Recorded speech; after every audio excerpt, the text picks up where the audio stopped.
Okay, and welcome to another episode of Business Spotlight. I am sitting down today with Kait Tragenza from the Love Company. Brilliant name. Really looking forward to this interview. Welcome, Kait. Hi.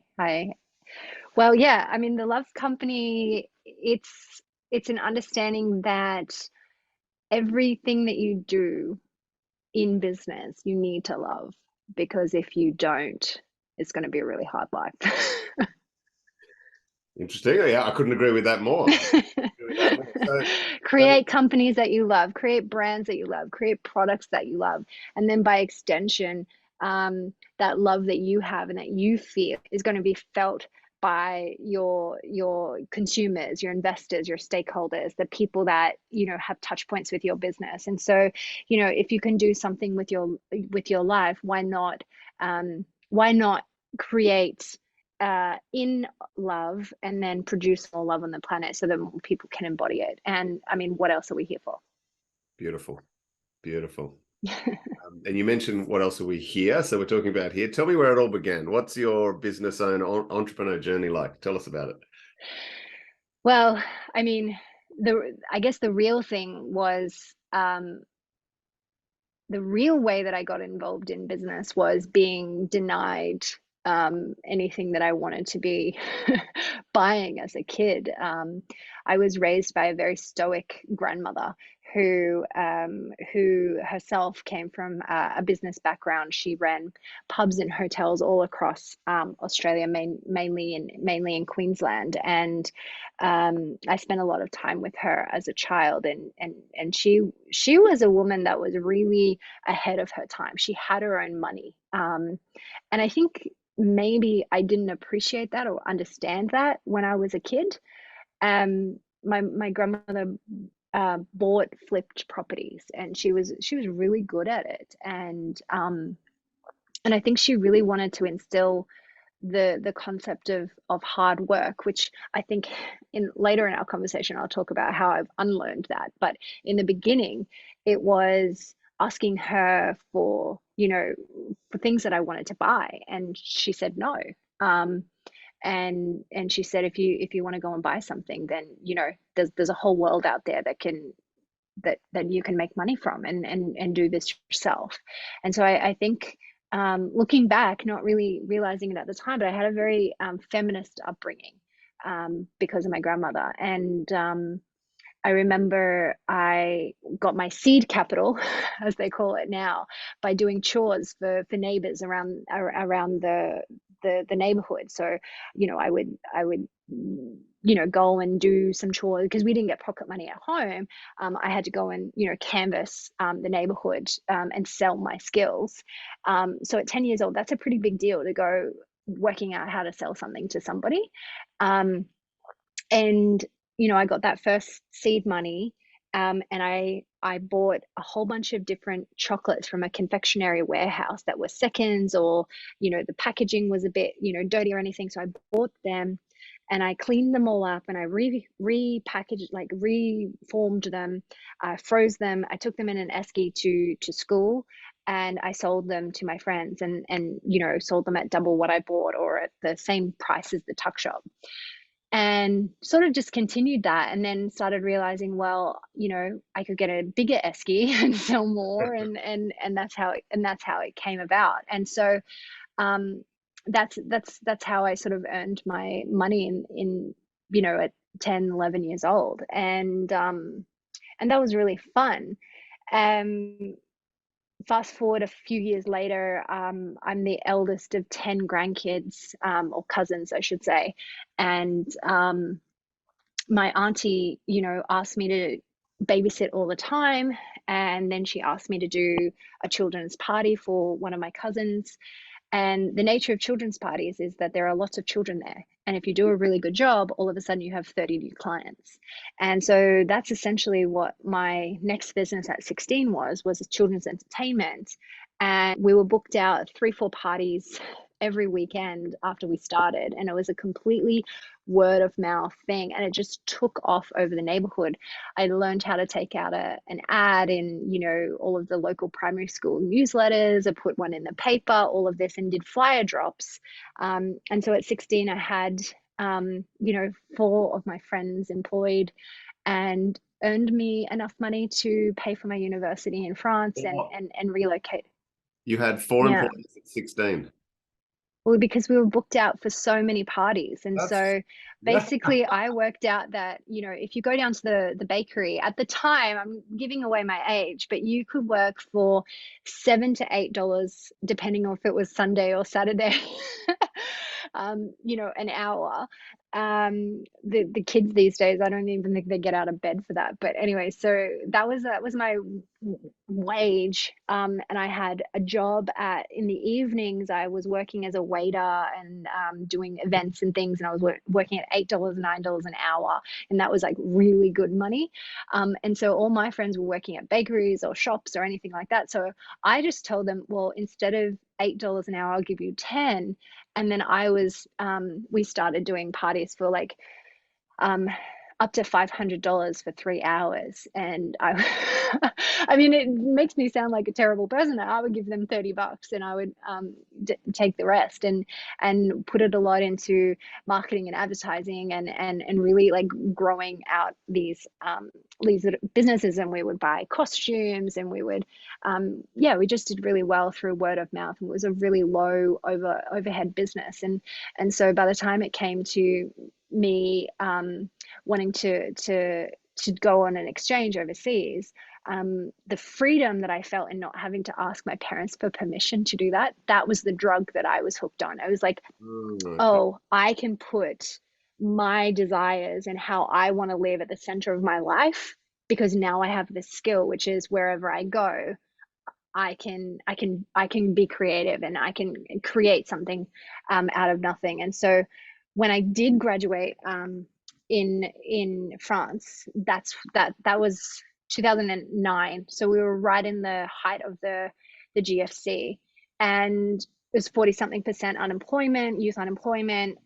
It was absolutely no way that I was ever going to do a job. And so at that point, the solidification of entrepreneurship like became quite clear, because there was no other option, and I didn't want to go home. And so then it was just like, okay, so now I need money. Now I need to pay rent. Now I need to, work out how to do this. And by the way, I had never even lived outside of home. I was 18.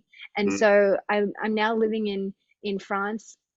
I didn't even live in student accommodation. I got my own accommodation. And so this was like really, talk about going into the deep end straight away. And so I think, I didn't understand the exchange rate. I didn't understand money and cost of living and all of these kinds of things. And so, I found myself in quite a desperate situation very, very early on in that experience, and having to work out what to do. And, I just started with the skills that I had at the time, and worked out from there. And what I knew was English and French, Mhm. and what I knew was culture. And so I helped American English and I guess Western brands companies set up in France, and understand both language and culture, and how to assimilate, their messaging into the French culture, and then vice versa, how to help French companies go and sell mainly to America. I worked on some really exciting projects. For example, the Nouvelle Star, which is basically the equivalent of American Idol, coming to France. And so I worked with the television station that put that on, and that was so fun. And so I just had these amazing clients that came out of nowhere. And, I think that it was always about like, what is the problem that I need to solve? No ego, no fanfare. I didn't try to make, big elaborate proposals. It was just like, what are you trying to do? How can I help you to do that? And it just really worked, and make sure that, I delivered more value than I than I took in costs, I think. Oh, we need to snip that last 30 seconds out. That's all we need to know. That's really good. What are your problems? How can I help and deliver more value than it costs? Yeah. Genius. Uh, Yeah. It's not hard. yeah, yeah, seems to be. The I have a real curious question here. Listening to this, and I guess it's going to the entrepreneur's mindset. It it doesn't seem like anything. There isn't a mountain you can't climb. So what phases you in business ownership, if anything? Well, I don't think that business is any different to life. And in life, you have good times and you have bad times. But how you approach that is really up to you. Mm-hmm. I think at the end of the day, if you don't believe in what you're doing, my honest and truest advice, and I'm not one to give advice, is don't do it. Because if you don't believe it, who else will? If you don't believe in yourself and in and what you're proposing, if you don't have a thesis for how to make the world a better place, then that's okay. You might just have a different role in life. And so I think that when you're advocating for what you would like to see exist in the world, you need to believe in that so steadfastly that nothing that comes at you is ever going to shake you from that, because it is guaranteed that life will throw everything at you to help you to move on from that idea. And my strongest belief is that companies have their own consciousness and they have their own point of existence. And so if you are the guardian, you are the custodian, you are the birther, whatever you want to think about, Mm-hmm. of that purpose, it has to come through somebody. It has to materialize, it has to be in real terms created. And if you're not the person to do that, that's fine. That if that thing is meant to exist in the world, it'll find somebody. And so I think that I've just always had a lot of ideas, and I just let them all like wash through. So whatever idea comes, if it's like I'm not super passionate about that, like 3 weeks later, and I don't want to change my entire life to make that idea happen in the world, I don't get upset about it because there will be another one that comes. And that's it comes back to that what I said earlier. It's like when you realize that your freedom, your desire of how you want to live intentionally and enjoyably on the planet is at the center of everything that you do, then do a business that will bring you more joy, that will bring you a huge amount of love, and you won't go to work a day in your life. And so if you don't feel that way about your business, then why are you doing it? And I think that's the difference, is that I always am so deeply in love with my creations that anything that comes at me, it's like, yeah, that's okay, because this will exist in the world, and the answer hasn't presented itself yet. Okay, lovely, lovely. You mentioned that you had to unlearn hard work ethic. Yeah. What's the story there? My grandmother was an extremely hard worker, and I don't think that growing up we had any opportunity to relax. I played netball on the squad of the Firebirds. I was I was on the state squad team. Um, I was doing all of these things. I was, debating. I was every single like curriculum that I could do. And then my job in life was like, you have to get certain grades, and it should start with an 8 or a 9 in terms of percentages. And if you don't get that, then you're in trouble. And so, like, looking back, I'm like, when did I sleep? I don't understand any of these things. And this pressure of overachieving and like doing so well just became like something that was so part of my family's culture. And, I look at my siblings and they're all exactly the same. And we've all lived in various different countries all over the world, and, speak languages and have these experiences. And I don't think any single one of us knows how to like sit, relax, and do nothing. Like, I have never owned a television, for example. I don't understand the point, and I don't know when you would watch it.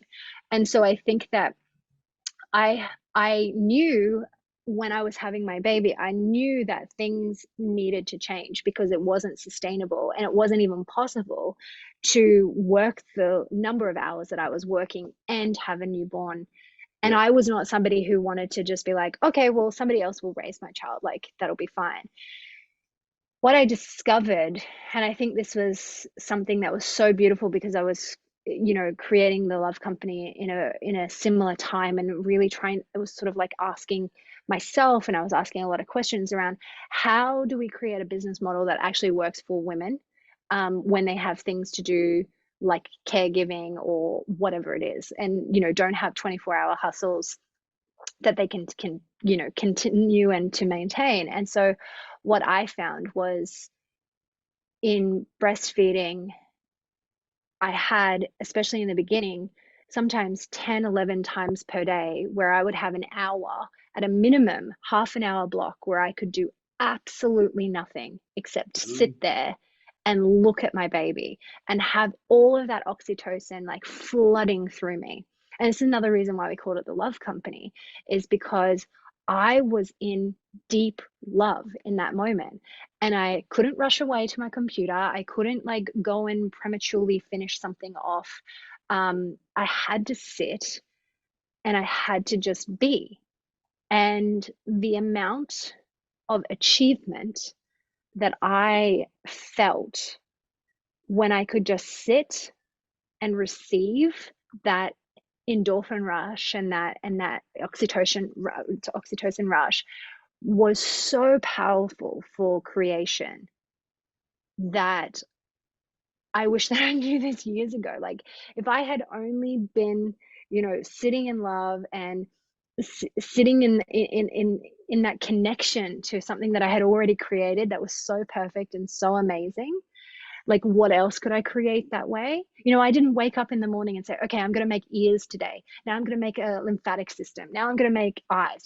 Like, when you're incubating a baby, you're just being, like, you're not doing anything.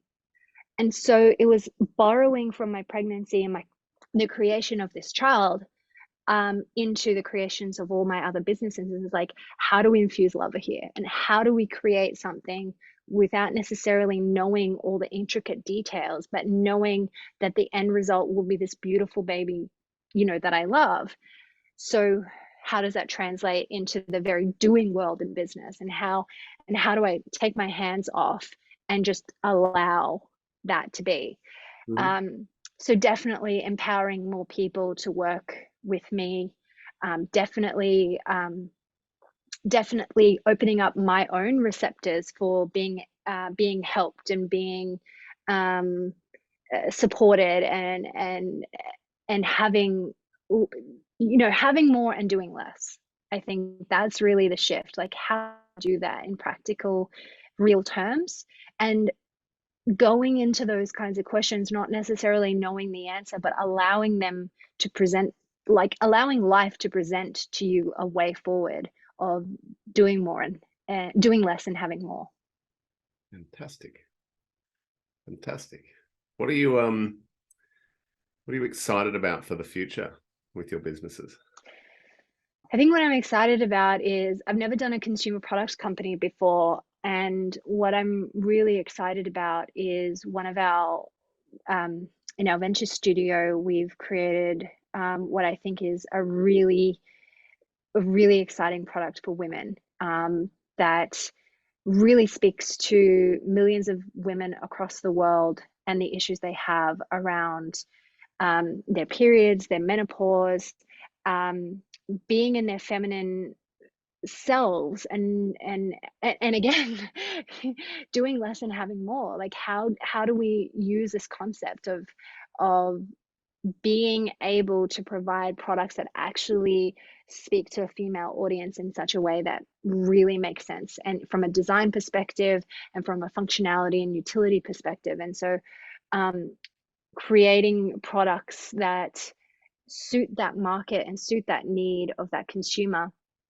in a way that's never been done before, that's really exciting to me. Fantastic. Fantastic. And if I'm not going to say if those people who have been inspired by watching this, who are you looking forward to get in touch with you? Is it customers? Is it people to work with you? Is it what's the call to action? What's the shout out? Yeah, so I guess, for example, I just mentioned we have this venture studio that we take our own creations, and we take them through our our studio, and we take them to market. We really help we really know how to create businesses from scratch and take them to market, and Mhm. grow them and scale them. And so what we now have opened that up to, we call it a venture agency, which is basically like, if you have your own business that you want to see exist in the world, and you don't relate to the sort of more male incubators, accelerators in the world that, assume that you're going to hustle, that assume that you've got nothing else going on except, your business and what you need to do, and you're going to do that 27 hours a day. Who don't have children, who don't have parents that you have to care for, who don't have any of these other things, but also who don't really understand that maybe the female creation style. Mhm. What we really cater to are female founders who want to get to market and scale, but who want to enjoy their businesses, and who also want to enjoy their lives, and also enjoy their families, and then, and don't want to be punished for having children. So, for example, one of our companies, it's a fertility company, and every single one of the founders has a child, and babies are in every single one of our board meetings, and we would never dismiss that culture, because the whole company is about making babies. And so that is, you don't see that, we have to look at what is the culture of the company that we're trying to create, and the outcome for the founders of how they want to live and work. And it doesn't have to look like it used to. It doesn't have to be that children don't exist and your work is the only thing for you. How do we integrate life in a way that nobody has ever really done before, that works for each individual founder? Yeah, fantastic. So if that's you, then definitely get in touch with Kait for a chat. Kait, I really want to thank you today. It's been enlightening and massively inspiring. So thank you for your time. Really appreciate it. Thanks.